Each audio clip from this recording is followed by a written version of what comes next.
Our journey started with actually our oldest son, who was in the helmet clinic, and at that time we thought it was terrible. Having to see his head wrapped in saran wrap.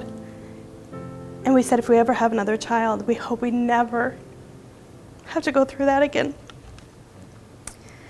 But then we had Brady, and at 36 weeks I was diagnosed, or he was diagnosed with a heart defect. And he was born at 39 weeks, and that's where our journey started. And I told myself day in and day out for those first 7 days that I can't say goodbye. There's no way. So when I came and picked him up, put him on that surgery table, wheeled him downstairs, the only thing I could say is, see you later, buddy. I couldn't bring myself to say goodbye. It took me months after that even to say goodbye to him, being in the hospital, being anywhere, because I didn't know what was coming next. They always said that you had to do what the doctor said, you had to follow the process, give him the right medicines, do everything I say, and if he gets sick, could lead to complications. And I knew that in the back of my mind, that if we did something wrong, we didn't follow their directions, it could be goodbye. So I was never able to say goodbye to him for the first probably 6 months of his life, because I didn't have a control over what I was doing. It was being told what to do to make sure he lives. And that was the most devastating part of it for the first 6 months. Our road was long and hard to start with, but we found that the doctors and the nurses were very supportive.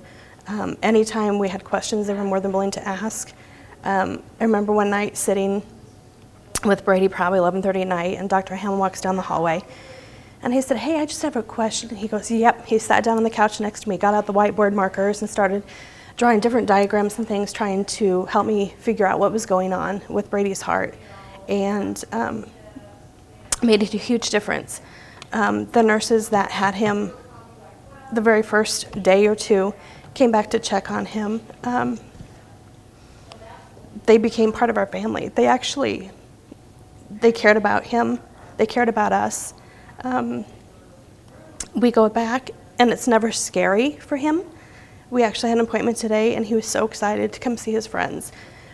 They always say that kids are fighters, and a lot of people think, and when you have a heart defect, a child with a heart defect, that they're a hero, they're somebody you want to look up to. But to me, he's my inspiration.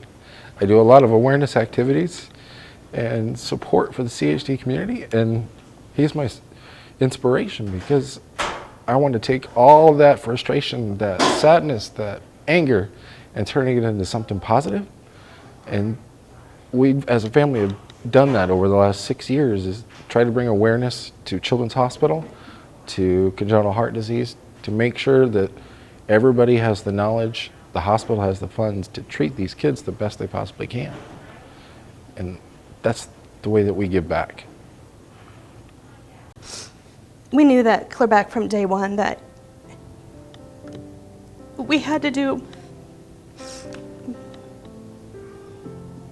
whatever we could or for the people that saved our child's life.